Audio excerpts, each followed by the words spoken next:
Hey guys, what's going on? Welcome back to another video here on Field Trend. Gordon Ramsay is linked to multiple shows on the Food Network. You probably know the shows like MasterChef and Kitchen Nightmares. Among these, one of his biggest hits, however, is Hell's Kitchen. This long-running Fox series has two teams of chefs competing for a $250,000 prize and a job at one of Ramsay's restaurants. The show is a hit thanks to the challenges, the dishes, and watching Ramsay scream at the contestants. Like many reality TV shows, it can be tricky to discern how real it is. As it turns out, it's far more real than folks accept. Moreover, the contestants face challenges off-camera that rival those we see on air. Here are some interesting facts about Hell's Kitchen that most fans don't see on the show. Stay tuned! Before we start, however, don't forget to like and subscribe. Every subscriber counts and helps us bring you better content. Do the needful and show us some love. Here are some facts you don't know about Hell's Kitchen. Ridiculously small living quarters. On most reality TV shows, the living quarters for the cast are lavish apartments or even full-scale houses. Hell's Kitchen, on the other hand, is more like an army barracks. What can be seen on the show is just a taste of how small they indeed are. At the start, up to 5 people can share a room, which makes it quite awkward meeting strangers. Throw in the contestant cameras and stressful situations, and the show feels more like a military stint. It is therefore not a surprise when you experience the show fast-paced and sort of boot camp for cooks with Ramsay fishing out orders.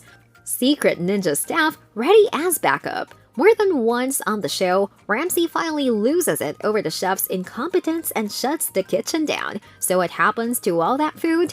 Do the diners just go home hungry? As former contestant Kevin Cottle revealed to Mashed, there's a secret ninja staff ready as a backup.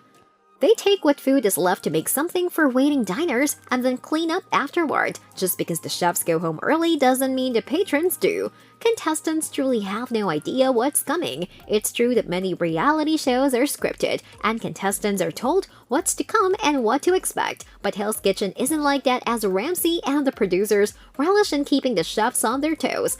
A famous case is when the contestants went to the BLT steakhouse expecting to be guests only to learn they'd have to cook in evening wear. Ariel Malone, who was a former contestant on the show, added how producers would unexpectedly move up wake-up times and other tricks, so it's safe to assume that any surprises we see on the show are legitimate. It's all real and nothing is made up. Diners get free booze while they wait.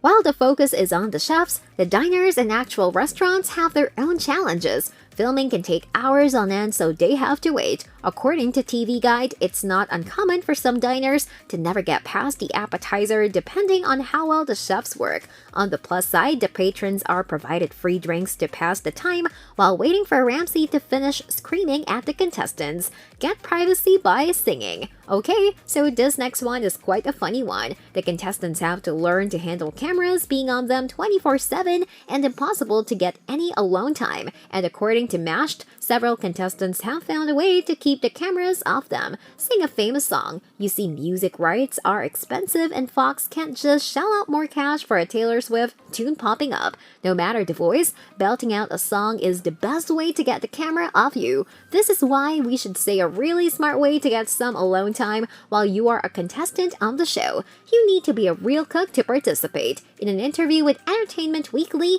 Ramsay summed up how he despises supposed chefs whose experience is limited to think they can cook because they hosted a dinner party. He also hates those who lie about how much cooking skill they have before making meals. This is why the interview process is so intense, as the producers want folks with real cooking skills and knowledge, not just looking to get on TV. Ramsay has made it clear that only the truly serious chefs are right for his kitchen. Bodyguards are everywhere. A man like Gordon Ramsay isn't just your average TV host. He's a chef who also appears on food-based TV shows, has 18 open restaurants, 16 Michelin stars, and has made over $60 million in 2015. The man took his passion for cursing and cooking and rolled with it, becoming one of the most popular chefs in the world. So when you hear something like Gordon having a slew of bodyguards around him, you shouldn't be surprised. He's a wanted man. As many viewers of the show know, Gordon pushes these contestants' buttons, and at times they get sick of being yelled at and can get a little physical. This is where the bodyguards come in, not just to protect Ramsey, but because Fox isn't down to see blood on screen. So these were some of the facts that you probably never knew about the show. Hope you enjoyed today's video. Thanks for watching, and we'll see you in the next video.